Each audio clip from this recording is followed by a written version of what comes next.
cabinet est très jeune et très récent.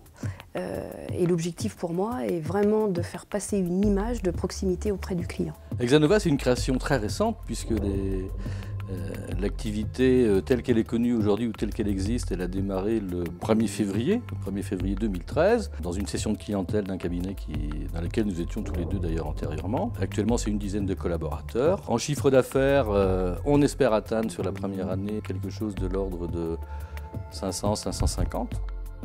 L'essentiel, c'est de se concentrer sur le client. Je souhaitais déléguer cette partie fonction informatique parce que je n'ai pas les compétences, je ne sais pas gérer un réseau. Je n'avais pas non plus l'intention d'embaucher un informaticien parce que ça ne se justifiait pas. C'est la raison pour laquelle je suis passée en mode cloud.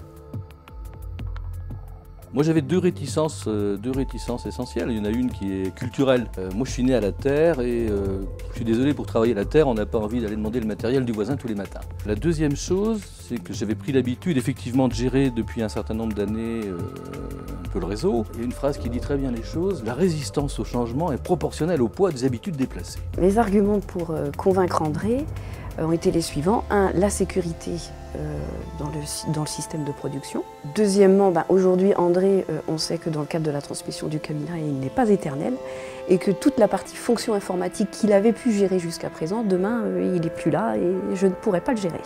Dès qu'on est en mode SaaS, on a fait l'expérience tous les deux dès le début février, on s'est retrouvés chez le client et là, au miracle, chacun pouvait travailler sur le dossier.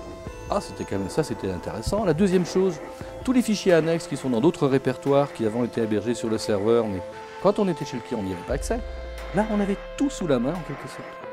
Et on se regardait tous les deux en se disant ah, c'est quand même pas mal. Voilà. On était sécurisés et c'était bien. Ça s'est passé très naturellement. Les collaborateurs n'ont pas véritablement vu de changement. Ils fonctionnent toujours de la même manière. Je dirais qu'il faut juste insérer un code supplémentaire et voilà, le tour est joué, quoi. Les bénéfices aujourd'hui, c'est plus de productivité, ça c'est clair, c'est beaucoup moins long, on gagne du temps, on gagne en sécurité. Pas d'angoisse. Voilà, il n'y a pas d'angoisse.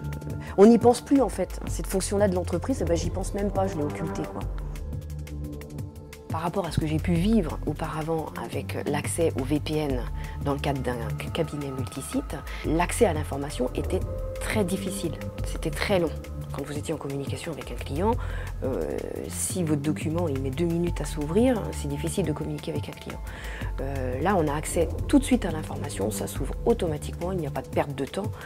Donc en ça, on a certainement gagné du temps. Pour l'instant, je ne reviendrai certainement pas en arrière, non, c'est clair.